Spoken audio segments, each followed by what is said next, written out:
নমস্কার বন্ধুরা, আমার চ্যানেলের আরেকটি নতুন ছোট্ট ব্লগে সবাইকে স্বাগত জানাই। সকলকে পুরো ভিডিওটা দেখার অনুরোধ রইল। ভিডিওটা খুব বড় একটি ভিডিও নয়, খুবই ছোট্ট একটি ভিডিও, তাই সকলে পুরোটা দেখে কমেন্ট করবেন।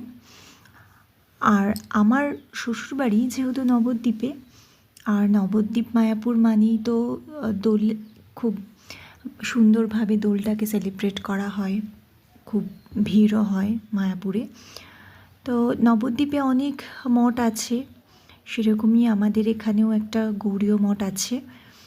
আর এখানে প্রত্যেক বছর দোল উপলক্ষে এখানে মেলার আয়োজন করা হয়। এই মেলাটা 7 দিন ধরে চলে।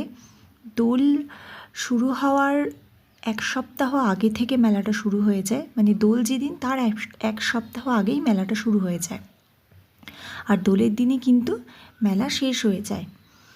তো এটা আমি গিয়েছিলাম দোলের আগেই, কিন্তু ভিডিওটা শেয়ার করা হয়নি বন্ধুদের সাথে, তাই আজ ভাবলাম এই ছোট্ট জিনিসটা একটু বন্ধুদের সাথে শেয়ার করি। তো প্রথমেই তো মেলায় ঢুকেই, মানে আমাদের বাড়ি থেকে বেরিয়েই রাস্তায় শুরু হয়ে যায় মেলাটাই, আর এই মেলাটা বসেই পুরো রাস্তায়।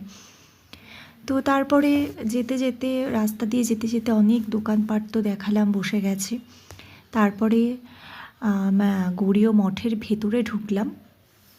ঢুকে এতটাই ভিড় ছিল যে ঠাকুরের সামনে অবধি যেতে পারিনি, তাই দূর থেকেই ঠাকুর দর্শন করলাম।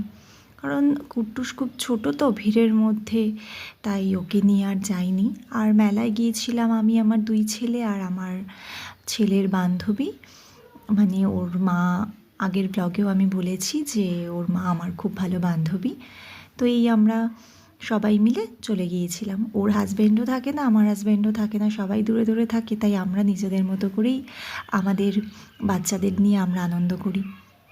তো এই যে আমার কুট্টু, সেই বলটা ওর আন্টি ওকে কিনে দিয়েছিল, আর বলটা পেয়েও তো খুব খুশি, মেলার মধ্যেই খেলা শুরু করে দিয়েছে। আর আমার বড় ছেলে আর আমার যে বান্ধবী তার মেয়ে খুব আনন্দ করলো। তারপরে মেলা মানেই তো খাওয়া দাওয়া, তাই খাওয়া দাওয়া দিয়েই আজকের এই ব্লগটা আমি শেষ করছি। সবাই সুস্থ থাকবেন, ভালো থাকবেন, খুব তাড়াতাড়ি দেখা হবে নতুন একটি ভিডিওতে।